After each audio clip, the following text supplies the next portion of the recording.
तो मूवी की शुरुआत में हम एक शहर को देखते हैं। पूरे शहर में खुशी का माहौल था, जैसे पूरे शहर में कोई त्योहार मनाया जा रहा हो। तभी हम एक ओल्ड एज आदमी को देखते हैं। वो किसी आदमी से छुप कर भाग रहा होता है। इसका नाम वोल्टर हाले होता है। वो चुपके से एक इनवेलप पोस्ट करता है और तेजी से आगे निकल जाता है। जैसे ही वो स्ट्रीट में से निकल के रोड पार करता है, एक गाड़ी आकर उसे टक्कर मार देती है और उसकी मौके पर ही मौत हो जाती है। तभी हम जेम्स हाले को देखते हैं, जो नए स्टूडेंट को ट्रेनिंग दे रहा होता है और उनकी घटिया परफॉर्मेंस की वजह से उन पर भड़कता है। जेम्स हाले एक यूएस नेवी कमांडर है। तभी एक आदमी आकर बताता है कि उसके पिता की एक्सीडेंट में मौत हो गई है। यानी जो हमने शुरुआत में ओल्ड एज आदमी को देखा था, वो जेम्स के पिता थे। जेम्स अपनी छोटी सी फैमिली के साथ रहता है, जिसमें उसकी एक बेटी, एक बेटा और उसकी वाइफ है। जेम्स का एक भाई भी है, जिसका नाम जॉनी हाले है। इन दोनों भाइयों की आपस में बिल्कुल भी नहीं बनती और ये बचपन से ही अलग रहते हैं। जेम्स की वाइफ लीला कहती है कि तुमने डैड के बारे में जॉनी को बताया क्या? जेम्स यहाँ पर कहता है कि जॉनी मेरा फोन नहीं उठाता है। इधर हम जॉनी हाले को देखते हैं। वो एक पुलिस ऑफिसर है, जिसकी वजह से वो अपनी गर्लफ्रेंड को टाइम नहीं दे पाता था, तो उसकी वजह से आज उसकी गर्लफ्रेंड उसे छोड़ के जा रही होती है। जॉनी हाले यहाँ उसे बहुत कोशिश करता है कि रोक ले, पर वो उसकी एक नहीं मानती और यहाँ से चली जाती है। अब हम रात के समय में देखते हैं, जेम्स दारू पी के सो रहा होता है और उसे जेम्स की वाइफ लीला का कॉल आता है और लीला बताती है कि तुम्हारे डैड अब नहीं रहे और उनका फ्यूनरल कल है, तुम आ जाओ। पर जॉनी मना कर देता है। वो बात कर ही रहे होते हैं कि कुछ गुंडे जॉनी के घर में घुस आते हैं। वो गुंडे उसकी गर्दन पर चाकू रख कर बोलते हैं कि तेरे पिता वोल्टर ने तुझे एक पार्सल भेजा होगा, वो हमें दे दे, नहीं तो हम तुझे मार देंगे। पर जॉनी को किसी पार्सल के बारे में पता नहीं होता। यहाँ इनकी जबरदस्त फाइट होती है, पर किसी तरह जॉनी इन सभी को मार देता है। अब अगले दिन इनके डैड का फ्यूनरल होता है। जेम्स की पूरी फैमिली वहाँ होती है। उन्हें लगा था कि जॉनी नहीं आएगा, पर थोड़ी देर से ही सही जॉनी वहाँ पहुँच ही जाता है। ये लोग मिलके पीसफुली अपने डैड का फ्यूनरल पूरा करते हैं और फ्यूनरल पूरा करने के बाद ये सभी लोग खाना खाने बैठते हैं, क्योंकि ये दोनों भाई 15-20 साल बाद मिल रहे होते हैं। जॉनी बताता है कि मैं यहाँ डैड के कातिल को पकड़ने आया हूँ, क्योंकि उसको लगता है कि डैड का एक्सीडेंट नहीं, उनका मर्डर हुआ है। और बताता है कि कल उसके घर पर भी कुछ गुंडे आए थे जो उसे मारना चाहते थे, पर जेम्स मना कर देता है और इनके बीच फिर से बहस हो जाती है और वो अलग अलग रास्ते चले जाते हैं। जॉनी रात के समय एक बार में बैठकर ड्रिंक कर रहा होता है। तभी एक मोटा सा आदमी आता है और उसे बताता है कि तुम्हें मिस्टर के ने याद किया है। तभी जॉनी को चक्कर आने लगता है और वो बेहोश हो जाता है। तब हमें पता चलता है कि जिस लड़की ने जॉनी को वो ड्रिंक दिया था, उसने उस मोटे आदमी के कहने पर उसके ड्रिंक में बेहोश होने वाली दवाई मिला दी थी। जब जॉनी की आंख खुलती है तो वो बंधा हुआ था और मिस्टर के अड्डे पर था। मिस्टर के जॉनी को वार्निंग देता है कि तुम जहाँ से आए हो वहीं चले जाओ, याकूजा से बचना है तो, वरना मारे जाओगे। मिस्टर के जॉनी को 7 दिन का समय देता है और कहता है कि इसके बाद नजर मत आना।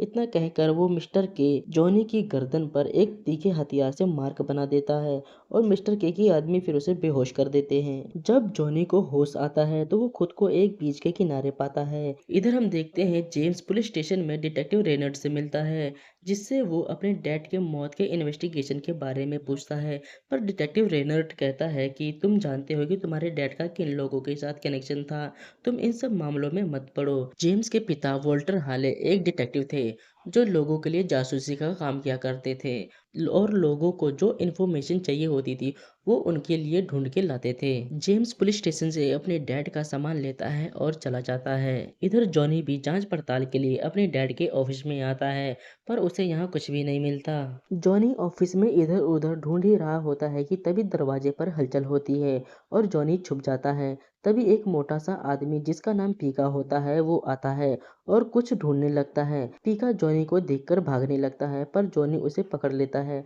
और पीका से पूछता है कि तू ऑफिस में क्या करने आता है, क्या तू चोर है? तब वो बताता है कि मैं कोई चोर नहीं हूँ, बल्कि मैं तुम्हारे डैड के लिए ही काम करता था। जॉनी पूछता है कि उसके डैड का कोई दुश्मन था क्या?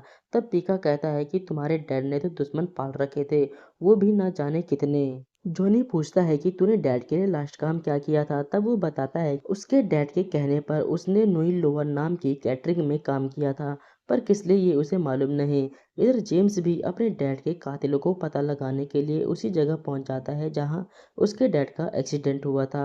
वहाँ वो देखता है कि एक बार के बाहर कैमरा लगा हुआ है। वो उस बार में जाता है सीसीटीवी फुटेज देखने के लिए और वहाँ से एक पेन ड्राइव में सारी फुटेज लेकर चला जाता है। दूसरी तरफ जॉनी पीका से अपने डैड वॉल्टर के बारे में पूछ ही रहा होता है कि जॉनी की नज़र एक कोने में रखी सर्फर बोर्ड पर पड़ती है। जॉनी पीका से पूछता है कि क्या डैड सर्फर थे, तो पीका ये कहकर मना कर देता है कि उनके तो घुटने खराब थे, तो वो सर्फरिंग कैसे करते। जॉनी जाके वो सर्फर चेक करता है तो उसे में से उसे एक लैंड का मैप मिलता है। जॉनी उस मैप के कोड को अपनी बहन लानी को भेजता है कि इसे चेक करो कि ये किस आइलैंड का है। तभी वहाँ ऑफिस में जेम्स आ जाता है। यहाँ दोनों मिलके उस पेन ड्राइव के फुटेज को देखते हैं जिसमें उन्हें एक वैन दिखती है जो बिना नंबर प्लेट की होती है। उसी वैन ने उनके डैड को रोड पे टक्कर मारी थी। वो लोग उस वैन का पता लगाने के लिए निकलते हैं। जब ये लोग रोड पे अपनी गाड़ी से जा ही रहे होते हैं तो उन पर कुछ याकुजा के गुंडे उन पर हमला कर देते हैं। ये गुंडे जॉनी को मारने आए थे क्योंकि उन्होंने जॉनी को वार्निंग दी थी कि वो एक हफ्ते में यहाँ से चला जाए। ये लोग किसी तरह उन गुंडों से निपटते हैं। जॉनी कार से नीचे कूद जाता है और अपने भाई जेम्स को कहता है कि वो भी जंप कर दे। तभी जॉनी गुंडों की कार की पेट्रोल वाली टंकी में गोली मार के उनकी गाड़ी उड़ा देता है और सभी गुंडे मारे जाते हैं। इधर रात में इनकी बहन लानी बताती है कि मैंने इस मैप के आर्किटेक्ट के बारे में पता लगाया है। ये मैप एक कैसीनो का है जो हवाई आइलैंड पर बनेगा।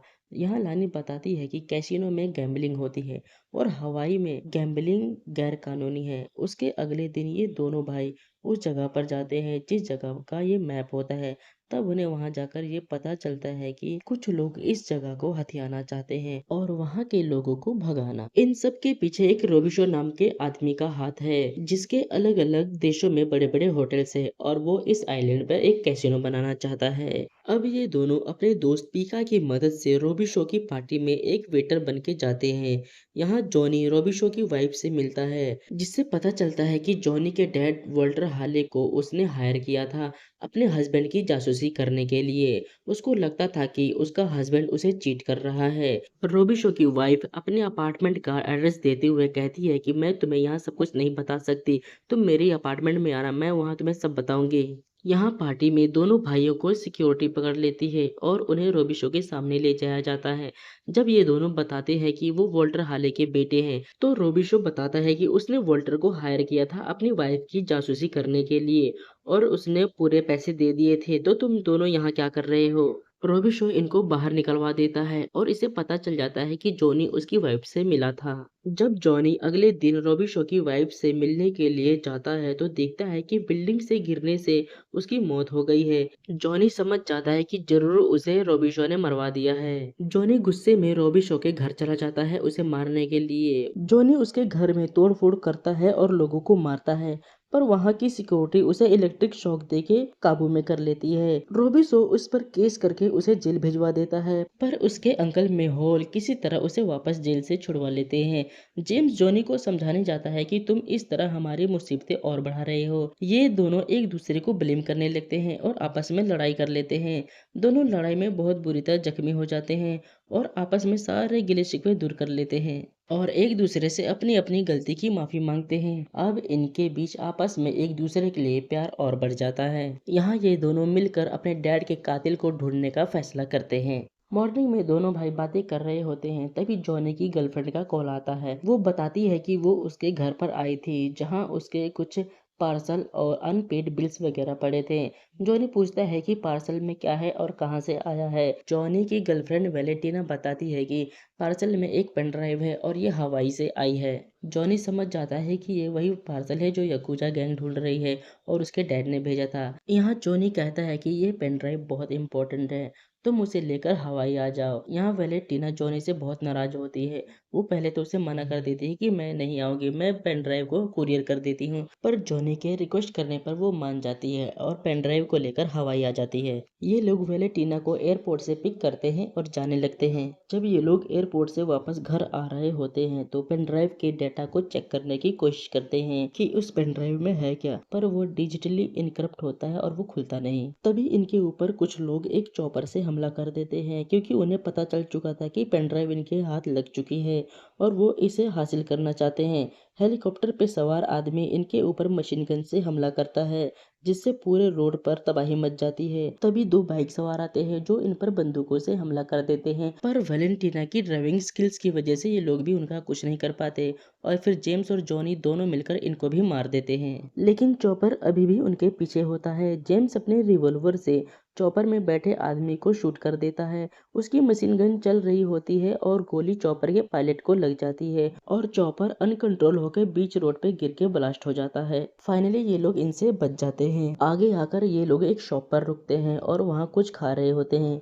तभी इनका दोस्त पीका पेन ड्राइव के लॉक को एक्सेस कर लेता है और उन्हें डेटा मिल जाता है। उस पेन ड्राइव के अंदर महोय पीए के नाम पे 1 करोड़ 20 लाख डॉलर की ट्रांजैक्शन हुई थी और महोय पीए कोई और नहीं, इनके एरिया का गवर्नर पीटर महोय है। तभी हम गवर्नर को देखते हैं जिसके पास जेम्स की बहन नानी वही मैप लेके आती है जो जॉनी को उसके डैड के सर्वर से मिला था। नानी का शक रॉबी शो पर होता है, इसलिए वो गवर्नर को ये मैप देती है और कहती है कि रॉबी शो जैसा दिखता है वैसा है नहीं। गवर्नर पीटर महोय नानी से वो मैप लेकर चला जाता है और कहता है कि वो इसकी जांच करेगा, अगर वो दोषी हुआ तो उसे वो छोड़ेगा नहीं। इधर जेम्स और जॉनी पूरी गेम समझ जाते हैं कि रॉबी शो को हवाई की जमीन चाहिए कैसीनो बनाने के लिए और गैम्बलिंग को लीगल करने के लिए गवर्नर की हेल्प चाहिए और हवाई के लोगों को भगाने के लिए वो याकुजा गैंग की मदद ले रहे हैं। रॉबिशो की वाइफ ने वॉल्टर को हायर किया था रॉबिशो की जासूसी करने के लिए, जिससे उसके बारे में वॉल्टर को सब पता चल गया था और वॉल्टर ने एक पेन ड्राइव में सबूत इकट्ठा कर लिया, जिसकी खबर अकाउंटेंट के जरिए रॉबिशो को लग जाती है और उनके डैड वॉल्टर हाले को मरवा देता है वो। जब ये सभी लोग घर वापस आते हैं तो देखते हैं कि घर पर कोई नहीं होता है। जेम्स के बच्चे एक कमरे में छुपे होते हैं। तभी जेम्स को रॉबिशो का वीडियो कॉल आता है जिसमें वो दिखाता है कि उसने जेम्स की वाइफ और उसकी बहन को किडनैप कर लिया है और बदले में वो पेन ड्राइव की मांग करता है। यह देखकर जेम्स और जॉनी बौखला जाते हैं और गुस्से में आकर एक हथियारों से बैग भरते हैं और पूरी तैयारी करके रॉबिशो के अड्डे पर चले जाते हैं। वो दोनों रात के अंधेरे में चुपके चुपके उनके सभी साथियों को मारते हुए रॉबिशो के अड्डे में घुस जाते हैं।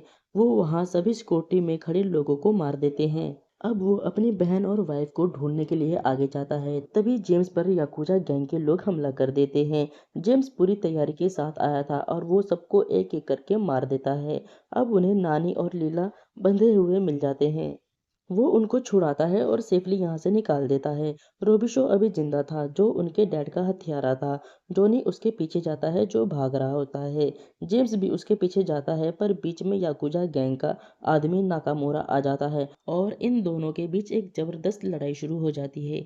नाकामोरा एक तो मार्शलिट होता है, वो जेम्स पर भारी पड़ने लगता है पर जेम्स भी एक यूएस नेवी सोल्जर होता है और आखिर में नाकामोरा की तलवार से उसकी ही छाती में स्टब करके उसके मुंह के दो टुकड़े कर देता है और नाकामुरा यहाँ मारा जाता है। इधर रोबिशो भाग रहा होता है, तभी उसके पीछे जॉनी आ जाता है। यहाँ इनकी भी खूब फाइट होती है। रोबिशो जॉनी के शोल्डर पे एक नुकीले लोहे की छड़ से हमला कर देता है और वो पूरी तरह घायल हो जाता है। जॉनी को रोबिशो मारने ही वाला होता है कि जॉनी एक ग्रेनेड की पिन निकाल देता है और एक धमाका हो जाता है। जॉनी तो पानी में गिर जाता है पर रोबिशो इस धमाके में मारा जाता है।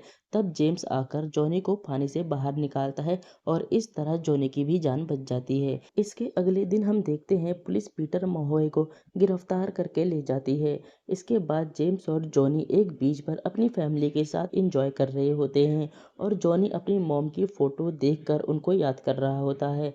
तभी वहाँ मिस्टर के आ जाता है और उसको बताता है कि तुम्हारे डैड की मौत के पीछे उनका कोई हाथ नहीं था और उसकी मॉम के कातिल का नाम एक कागज पर लिख के दे जाता है। जॉनी उस कागज को आग में जला देता है और उनके पास अब 1 करोड़ 20 लाख डॉलर हैं जो उस पेन ड्राइव में थे। इनकी फैमिली को एक साथ दिखाते हुए ये मूवी यहीं पर खत्म हो जाती है।